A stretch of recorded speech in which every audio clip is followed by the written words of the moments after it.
Jeremias capítulo 29.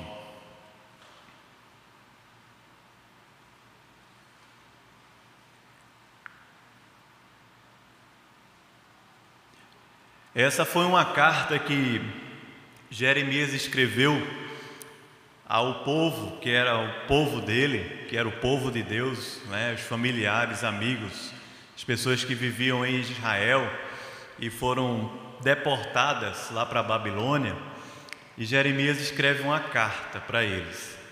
Hoje em dia seria um WhatsApp, talvez, um e-mail, ou aqueles áudios de 10 minutos, já recebeu um áudio de 10 minutos, você bota no carro e vai ouvindo até... Então Jeremias escreveu essa carta aqui, a gente não vai ler ela toda, vamos ler apenas uma primeira parte, que é do versículo 1 ao versículo 14. Mas enquanto você estiver lendo, queria que você lembrasse dessa imagem, de que Jeremias está escrevendo a um povo que fora levado cativo como escravos para uma terra distante, chamada terra da Babilônia, e Jeremias de Jerusalém escreve essa carta para os seus companheiros lá presos na Babilônia, não necessariamente numa cadeia, preso como a gente imagina numa penitenciária, mas presos numa cidade, numa outra nação, para viverem como escravos na terra da Babilônia.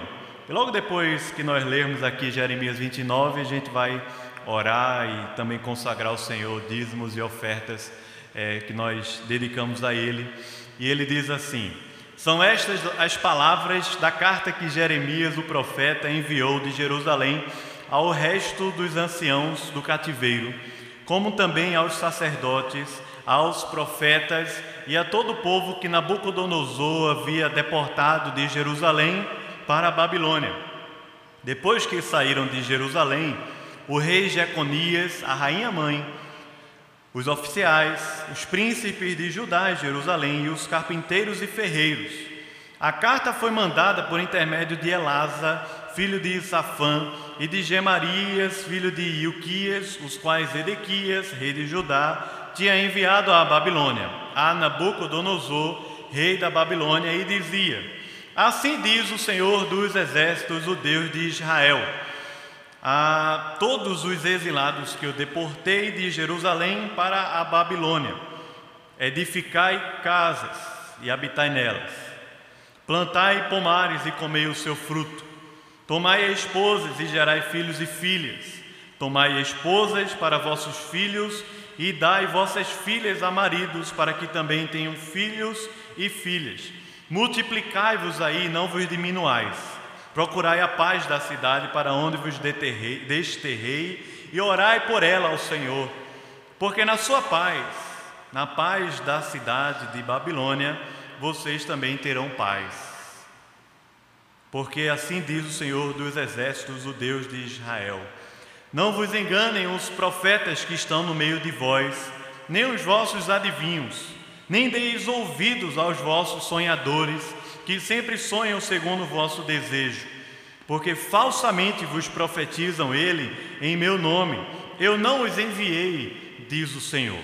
Assim diz o Senhor: logo que se cumprirem para a Babilônia 70 anos, atentarei para vós outros, e cumprirei para convosco a minha boa palavra, tornando a trazer-vos para este lugar. Eu é que sei que pensamentos tenho a vosso respeito, diz o Senhor, pensamentos de paz e não de mal, para vos dar o fim que desejais. Então me invocareis, passareis a orar a mim, e eu vos ouvirei. Você pode ler o versículo 13 comigo? Buscar-me-eis e me achareis, quando me buscardes de todo o vosso coração. Serei achado de vós, diz o Senhor, e farei mudar a vossa sorte. Congregar-vos-ei de todas as nações e de todos os lugares de onde vos lancei, diz o Senhor, e tornarei a trazer-vos ao lugar de onde vos mandei para o exílio. Amém. Vamos orar? Senhor, muito obrigado, Pai, por a gente poder estar junto aqui cantando, Te adorando, declarando ao Senhor a nossa fé e a nossa confiança, a nossa dependência também. Dedicamos a Ti os dízimos e ofertas, todos os recursos, queremos consagrar a Ti, que o Senhor nos abençoe e seja também o provedor da nossa vida, da nossa casa, como também da nossa igreja, ó Pai.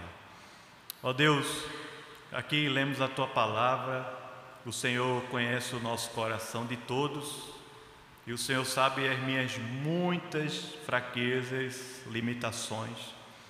Eu quero pedir que o Senhor nos abençoe, fale ao nosso coração, nos conduza a Tua palavra, a Tua verdade, a Tua presença, todos nós, do mais novo ao mais antigo, talvez até daquele que está aqui e nem Te conhece ainda, que o Senhor traga ao seu coração a revelação do mistério do Evangelho, da Tua palavra, em nome de Jesus, amém, amém. Bom, como eu tinha falado no início, Jeremias está dentro de um contexto histórico bem turbulento, demais. A Jerusalém era a capital de Judá. Já havia o reino de Israel no Antigo Testamento sido dividido. Israel, que era o reino do norte, já tinha sido totalmente destruído pelo reino da Assíria. Judá, esse reino de Israel, representante do sul, ainda havia sido preservado da Assíria, mas os profetas estavam continuamente dizendo que se o povo de Deus que vivia em Jerusalém, em Judá, não se arrependessem, não buscassem a Deus, o Senhor viria também com um cativeiro, com uma outra nação mais forte, como Isaías profetizou, como Miqueias profetizou também. Só que Jeremias não é o cara que está profetizando uma coisa que aconteceu no futuro. Jeremias viu com os seus próprios olhos Jerusalém sendo destruída. As muralhas que guardavam Jerusalém, que eram aquele sinal de imponência, de fortaleza de Jerusalém, foram totalmente destruídas, totalmente. Jeremias escreveu esse livro de profecia com vários momentos da história dele, mas também Lamentações, que é logo depois, são 5 capítulos, que é uma poesia, um lamento que Jeremias escreve, e eu fico sempre imaginando que ele está ali sentado naquelas ruínas. Não sei se você já foi a algum lugar assim, de ruínas. Eu já tive aqui no sertão uma vez, numa cidade que foi totalmente devastada pela chuva. Eu estava numa viagem missionária perto, nós fomos lá, totalmente no chão, assim, a cidade, as ruas, totalmente no chão. É horrível essa cena. O presbítero André já esteve lá no Haiti, uma missão do exército, sabe bem como é esse negócio. Jeremias estava em cima dessas ruínas escrevendo o seu lamento. Ele viu as muralhas sendo destruídas, ele viu o palácio do rei sendo também destruído pela força daquele rei general que era o Nabucodonosor da Babilônia, e também Jeremias viu o templo, que naquela época era sim um grande sinal, um grande símbolo da presença de Deus no meio do seu povo, sendo totalmente destruído. O templo que fora construído por Salomão, cheio da glória de Deus e cheio também de beleza e de imponência para aqueles povos ao redor, foi totalmente destruído. Jeremias viu isso acontecer, e Jeremias viu também a Babilônia fazendo essa destruição paulatinamente, processualmente. Primeiro a Babilônia chegou lá em Jerusalém e levou os melhores, levou os doutores, os cientistas, levou os jovens muito inteligentes, inclusive Daniel, levou. Jerusalém foi gradativamente sendo saqueada pela Babilônia em um período de tempo assim curto, como um juízo de Deus. E Jeremias estava vendo tudo isso acontecer, até quando houve realmente a grande batalha em que Nabucodonosor destrói Jerusalém, leva deportado aquele povo para andar mais de 1000 quilômetros até a Babilônia, e lá eles precisavam viver. Jerusalém ficou no chão. As pessoas que ficaram em Jerusalém eram pobres, ficaram sem ter nem o que comer, precisando reconstruir a vida debaixo de uma força imensa que era o Império Babilônico. E Jerusalém está vivendo Jeremias está vivendo esse momento com aquelas pessoas lá, inclusive sendo muito perseguido, porque Jeremias foi esse que disse também que se o povo não se arrependesse, eles iriam padecer de um grande cativeiro. Se Jeremias nesse momento podia dizer assim, está vendo, não é? Quando a mulher fala para o marido, não faz, se fizer vai dar errado. Aí quando você faz errado, a mulher diz, né? Ou o pai ou a mãe diz para o menino assim, não faz esse negócio, quando faz dá errado. Aí você, está vendo que eu avisei? Jeremias podia dizer agora assim, está vendo que eu avisei que o negócio não era fácil? Mas Jeremias escreve uma carta. A carta vai ser endereçada ao povo que está lá na Babilônia. Agora você imagine na Babilônia, povos de várias nações, subjugados por um reino idólatra. Nós sabemos isso, acho que o livro de Daniel fala isso de uma maneira assim muito legal. Um povo idólatra, perdido, uma nação forte, imponente, rica, poderosa, a nação mais poderosa do mundo naquela época. E está lá aquele povo vivendo como escravo, precisando trabalhar, reconstruir a vida, sem perspectiva nenhuma de futuro. O que é que vai nos acontecer no futuro? O que é que vai acontecer da minha vida? Eu deixei familiares, será que eles estão vivos? Não sabemos. Jeremias de Jerusalém escreve uma carta para o povo que naquele momento havia sido disperso. Fora disperso pelo cativeiro.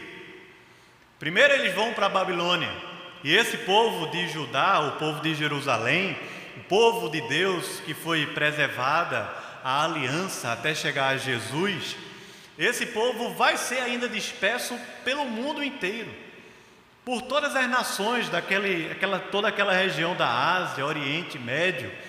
O povo vai ser disperso por todos os lugares. É quando eles vão inclusive construir as sinagogas para buscarem a Deus e lerem a lei do Senhor nos lugares que eles estavam habitando bem longe de Jerusalém. Mas na carta que Jeremias escreve para o povo da dispersão, ele usa algumas expressões que são bem teológicas, têm um significado rico na teologia bíblica. Primeiro, essa relação entre Jerusalém e Babilônia. Essa relação entre a cidade e o povo de Deus e uma nação ímpia, um povo ímpio que vai ser julgado e destruído pelo Senhor. Essa é uma relação bem antiga na Bíblia, lá desde Gênesis capítulo 11, quando aquela torre de Babel ela é construída, e o texto diz lá que era para tornar o nome dos homens célebres sobre a terra. E essa relação entre Jerusalém e Babilônia, ela vai acontecer, inclusive na nossa era, ela acontece, até quando Apocalipse se cumprir lá no capítulo 19 por diante, quando diz que caiu a grande Babilônia e a nova Jerusalém foi trazida à terra e todas as coisas foram restauradas. Então Jeremias escreve a esse povo que está vivendo na Babilônia, mas não é uma palavra de rebeldia, não é uma palavra de revolução, não é uma palavra de opressão, não é uma palavra também de coitadinhos, de pessimismo, melancólica. Jeremias, quando escreve a esse povo, escreve uma mensagem de esperança. Mas a esperança não está no governo da Babilônia, a esperança não estava na economia da Babilônia, a esperança estava nessa promessa que Jeremias cria que ia acontecer. A Babilônia seria destruída. E realmente ela foi destruída. Ele escreveu aqui que esse cativeiro duraria 70 anos. 70 anos depois, a Babilônia fora destruída e o povo de Israel pôde voltar, o povo de Deus pôde voltar para Jerusalém e reconstruir aquela cidade. Mas quando Jeremias está falando sobre Deus, sobre a redenção, sobre a esperança, sobre a presença de Deus em Sião, como nós lemos aqui no Salmo 125, no início do culto, quando Jeremias está falando sobre as promessas de Deus, o reino de Deus, a Sião, a presença magnífica, grandiosa de Deus aqui na terra, ele não estava falando somente sobre aquele momento lá que o povo viveu. Jeremias também estava falando sobre o nosso momento, o momento que vivemos na nossa vida, no nosso país e em todas as eras, até quando Jesus voltar. Essa relação de Jeremias eu acho muito interessante porque é uma relação de dispersão e ajuntamento. O povo foi disperso e a promessa é de que eles seriam ajuntados. Essa relação de dispersão e ajuntamento, ela nos coloca diretamente no que nós vivemos hoje a partir de Cristo. Em Cristo, todos nós fomos dispersos por todas as nações até o momento em que Jesus voltar e Ele vai reunir e ajuntar todos aqueles que são lavados pelo seu sangue de todas as tribos e todas as nações da terra num grande ajuntamento. Vamos dizer que Jeremias está falando sobre uma situação específica, real, mas que por inspiração divina está falando como uma sombra dessa grandiosa história que nós vivemos. E essa grande história, chamada meta-história, que nós estamos inseridos, ela também faz parte de momentos pequenos da vida da gente. Há momentos de dispersar, há momentos de ajuntar. Há momentos na vida da gente que a Babilônia parece muito terrível. Há momentos na vida da gente que Jerusalém parece que está mais forte dentro da nossa vida, da nossa história. Nós vivemos assim, num ambiente de arrumação e desarrumação. Às vezes nas pequenas coisas. Quando ontem eu estava conversando com minha filha mais nova, para ela arrumar o quarto de brinquedos dela. Lá em casa a gente tem um quarto que deixou para as meninas bagunçarem. Pode bagunçar, esse é o quarto dos brinquedos. E elas bagunçam mesmo. Mas chega um momento que quem calça 42 como eu não consegue mais entrar sem pisar em um brinquedo. Ela calça 30, a outra 33, dá para entrar, mas eu não consigo mais pisar. Eu digo, filha, vem cá. Tem coisa na vida da gente que é assim, a gente arruma, depois desarruma, aí a gente arruma para desarrumar, depois arruma para poder desarrumar. A vida da gente é assim. Jeremias está vivendo esse momento em que o povo foi totalmente desarrumado por uma nação ímpia e destruidora, avassaladora. Mas Jeremias escreve essa carta para o povo dizendo que a única esperança de arrumação na vida da gente é Deus, é a presença de Deus em Sião, é Jerusalém. O caos e a harmonia, o caos e a organização, a desarrumação e a arrumação, essas coisas que nós vivemos, como Salomão falou tanto em Eclesiastes, a vida debaixo do sol que é própria a todos nós. Não sei se você está vivendo um momento de desarrumação, de caos.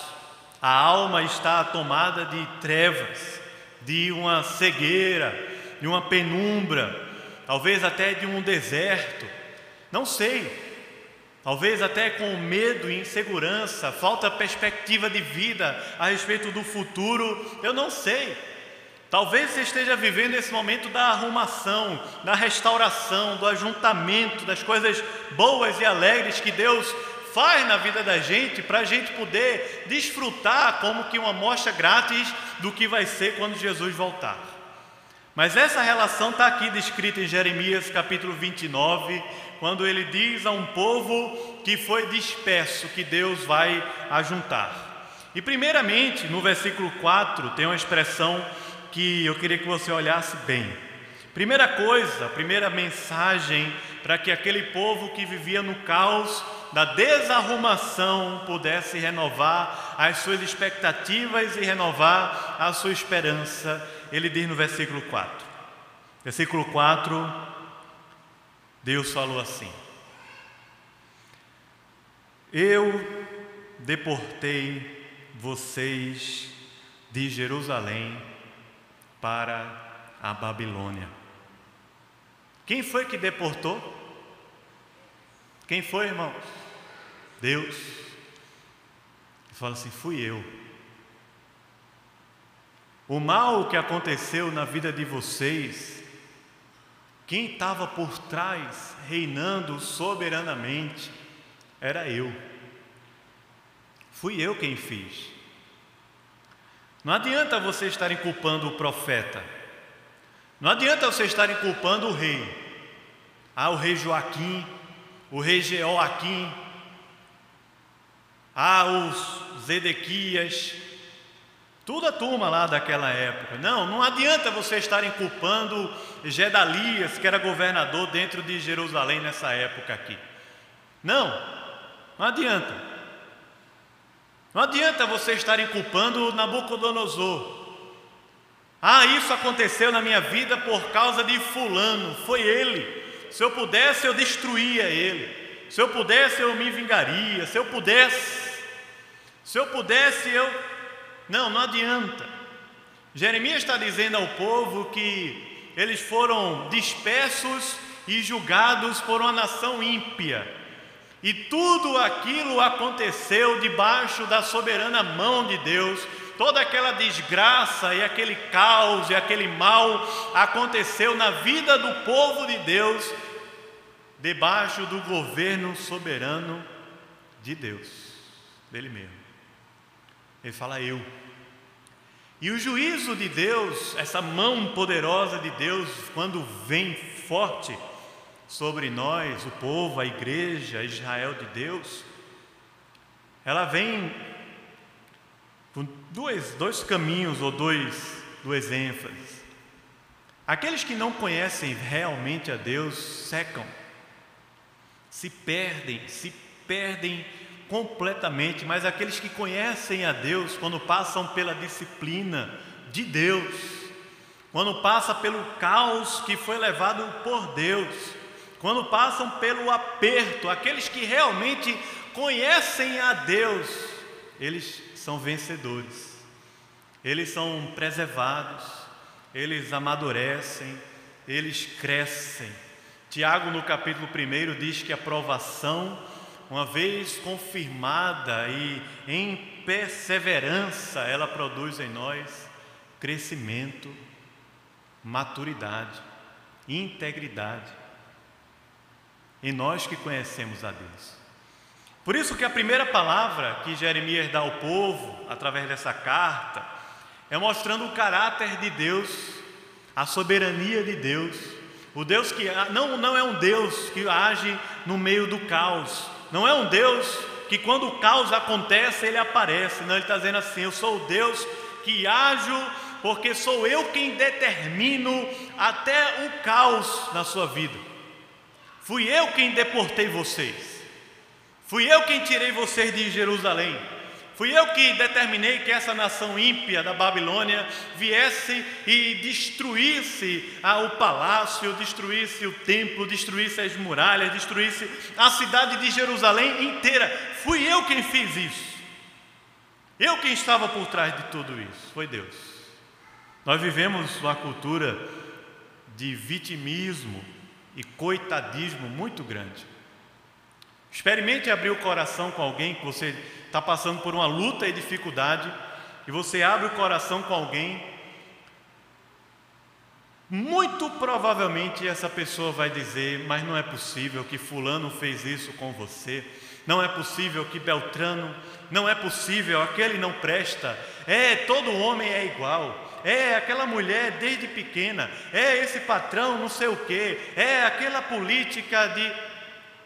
Presta atenção se não é assim.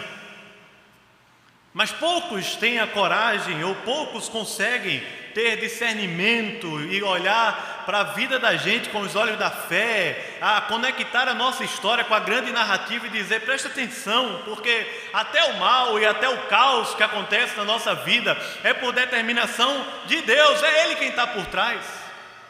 Nós encontramos muito mais amigos como Jó, que está o tempo inteiro procurando culpados, procurando uma relação de causa e consequência natural e humana, enquanto que na verdade Deus está dizendo assim: fui eu quem fiz, fui eu quem fiz. Os ímpios, quando se deparam com Deus que age e reina através do caos, se rebelam. Quando eu estava pregando uma vez, evangelizando, numa viagem que fizemos para a Espanha, a Europa pós-cristã, muito difícil, foi a pergunta que eu mais ouvi na rua do povo. Eles diziam assim: como um Deus de amor pode existir em meio a tanto caos, a tanto mal ao nosso redor? Foi a pergunta que eu mais ouvi dos europeus quando a gente estava lá evangelizando alguns anos atrás. Se Deus quiser, esse ano a gente vai de novo lá. Mas aqueles que conhecem a Deus estão seguros e guardados, como José lá em Gênesis, a ponto de dizer assim: o mal que me aconteceu, o próprio Deus que estava por trás de tudo isso, transformou esse mal em bem. Transformou em bem. Segunda coisa, na carta que Jeremias escreve, veja aí por favor versículos 5 e 6, Jeremias resgata os mandatos da criação no meio do povo de Deus. Jeremias não diz ao povo assim: se rebelem contra a Babilônia. Jeremias não diz ao povo assim: não aceitem ordem. Jeremias não diz ao povo que eles estavam numa linguagem assim, como se fôssemos apenas inimigos do poder, inimigos do governo vigente, inimigos da estrutura socioeconômica, política. Não. Jeremias não usa essa linguagem que parece que é uma linguagem tão forte no nosso meio, aqui no Brasil especialmente. Não é isso. Jeremias diz ao povo o seguinte: vivam a vida na Babilônia. Jeremias, nos versículos 5 e 6 e em diante, vai dizer ao povo o seguinte: vocês devem, na vida comum de vocês, resgatarem o que Deus estabeleceu lá no Jardim do Éden, que era conhecido como os mandatos de Deus, mandato social e mandato cultural. A ordem que Deus deu a Adão e Eva de crescerem e se multiplicarem, e a ordem que Deus deu também a Adão e Eva de subjugarem a terra, de dominar a terra, de cultivar a terra, para que a terra se desenvolva. Jeremias diz ao povo lá na Babilônia, o povo de Deus que vivia no meio da Babilônia, que eles deveriam desenvolver a cultura de Deus naquela cidade, desenvolver a cultura de Deus dentro de uma cultura ímpia, desenvolver a harmonia da presença de Deus, o poder de Deus no estado caótico que era a Babilônia. Desenvolvam, cresçam. Fui eu quem fiz. Mas a segunda coisa é: desenvolvam a harmonia da criação de Deus aonde vocês estão vivendo. Como é que se faz isso? Jeremias resgata um conceito lá de Gênesis. Ele diz assim, versículo 5: edifiquem casas, habitem nelas, plantem pomares, comam seu fruto, tomem esposas, gerem filhos e filhas, tomem esposas para vossos filhos e dai vossas filhas. Essa parte eu não gosto nem de ler. Quem tem duas filhas, né? Valdemir, eu me espelho em tu, cara. Dai vossas filhas a maridos, para que tenham filhos e filhas. Multiplicai-vos aí e não vos diminuais. Jeremias não está dizendo ao povo assim: vivam a vida libertina, deixa acontecer, deixa a vida levar, como aquela música lá do sambinha brasileiro. Deixa a vida levar, viva, não. Jeremias diz assim: no meio do caos, a única maneira de fazer uma vida viver em harmonia é se apegando ao princípio de tudo, ao que Deus estabeleceu como harmônico. Constituam famílias, trabalhem. Constituam famílias e trabalhem. Vivam. Se a cidade estiver bem, vocês vão estar bem também. Se a família estiver bem, você vai estar bem. Se a estrutura socioeconômica da cidade melhorar, você vai melhorar também. Se houver paz aqui dentro da cidade, eu só li o versículo 5 e 6, mas você pode continuar a leitura como fizemos no início aqui. Ele fala: se houver paz, orem, porque se houver paz na cidade, vocês vão ter paz também. E essa paz não é a ausência de assalto e assassinato, como as estatísticas do Brasil. Essa paz aqui é uma harmonia em todas as esferas da sociedade. É a Shalom de Deus. Diz assim: desenvolvam, vivam os mandatos, interajam com a sociedade, interajam com a cultura, não se deixem amoldar por ela, mas interajam com ela a partir da criação de Deus, da harmonia no meio do caos. Tenham filhos, se casem, trabalhem. Não está dizendo aqui se amoldem às paixões, não está dizendo aqui se amoldem ao estilo de vida da Babilônia. Se entrega, é isso mesmo, não tem mais jeito, não. Está dizendo assim: constituam famílias, trabalhem e vivam para a glória de Deus no meio do caos da Babilônia, porque as esperanças podem ser renovadas no coração da gente. E por último, por causa do tempo, ele diz: busquem a Deus. Busquem a Deus. Você pode ler comigo o versículo 13 e 14, mais uma vez? Ele diz assim, cadê o versículo 13 e 14? Leia bem forte, que tem microfone aqui para captar sua voz.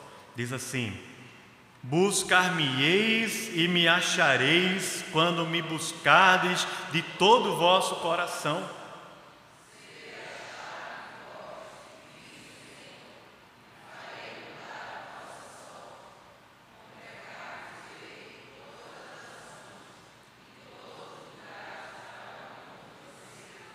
Diz o Senhor: e tornarei a trazer-vos ao lugar de onde vos mandei para o exílio. Amém. Ele falou que duraria 70 anos, mas como eu falei no início, essa imagem é a imagem da nossa vida hoje aqui também. A dispersão e o ajuntamento. Nós vivemos na dispersão, na esperança e expectativa do grande ajuntamento. Mas Jeremias está dizendo o seguinte ao povo: o verdadeiro combustível para viver no meio do caos é buscar a Deus. Não pensa que quando Nabucodonosor sair e vier o filho dele vai ser melhor. Não pensa que quando as conjunturas políticas ao nosso redor mudarem vai ser melhor. Isso é o que falam os nossos profetas. Jeremias aqui nos versículos antes do 13, versículos 8 e 9, ele diz assim: tem muitos profetas falsos aí no meio de vocês, ficam dizendo um bocado de coisa, a vida vai melhorar, vai acontecer, é um otimismo, uma coisa. Na nossa era secularizada, nós podemos dizer que esses profetas estão aí na Globo News, estão aí nos Twitter, está no Instagram, está por aí nas redes sociais, no YouTube, dizendo para a gente um bocado de coisa. Falsamente profetizam eles. Profetizam em torno de uma escatologia tecnológica, econômica, de que a nossa vida vai mudar e vai melhorar, porque vamos ter dinheiro, porque vamos ter sucesso, e por aí vai. Jeremias diz assim: busquem a Deus. É o mais básico que alguém pode ouvir. É o mais simples.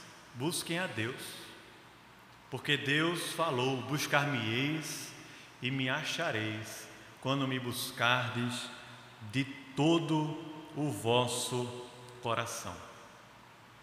Porque não é somente trabalhando e constituindo família, mas quando buscamos a Deus aqui na terra, nós trazemos para a nossa vida a presença da eternidade de Deus, a presença do reino de Deus, a realidade futura da presença de Deus, nós trazemos para o presente.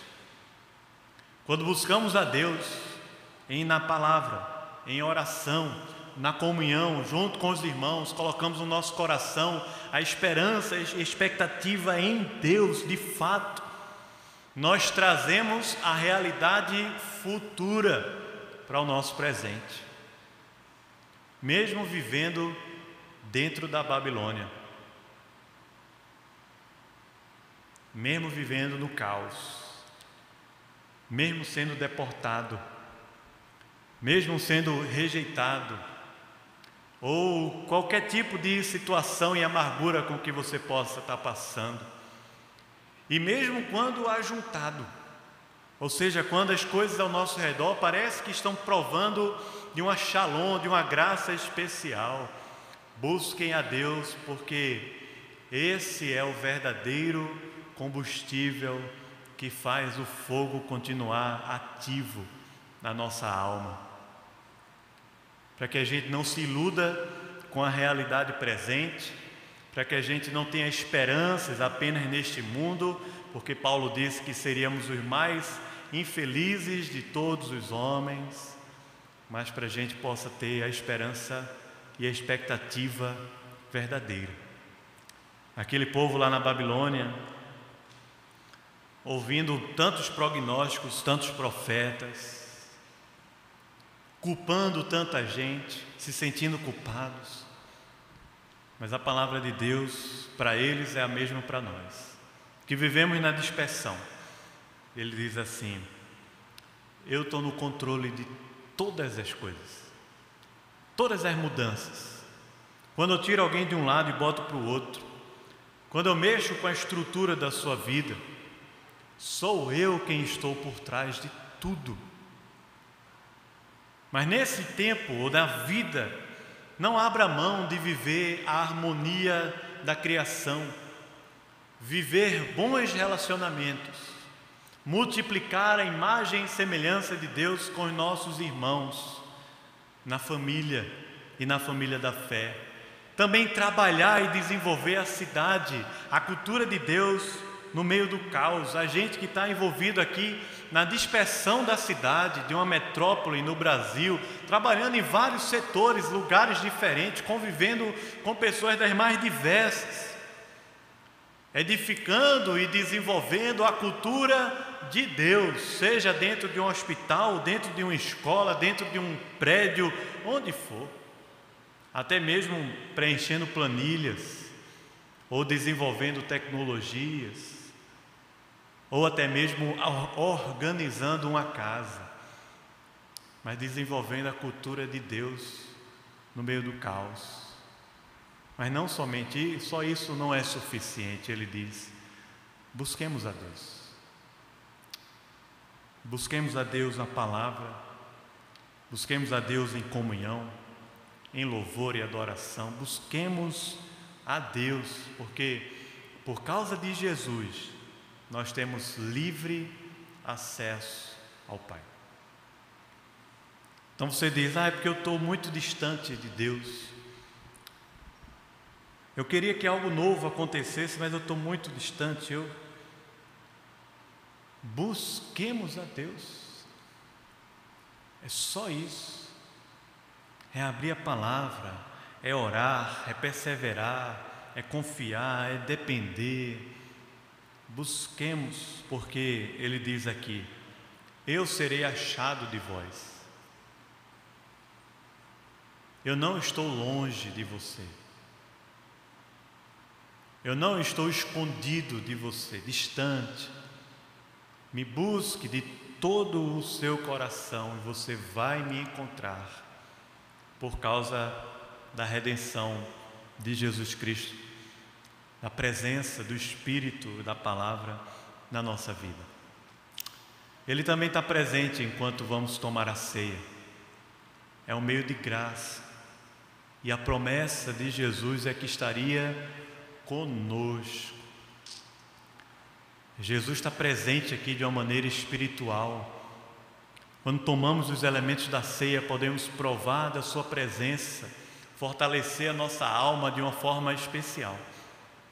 Eu quero convidar você a um tempo de oração e preparação do coração para isso, pensando que vivemos na Babilônia, ainda não no grande Jerusalém, mas ainda na Babilônia.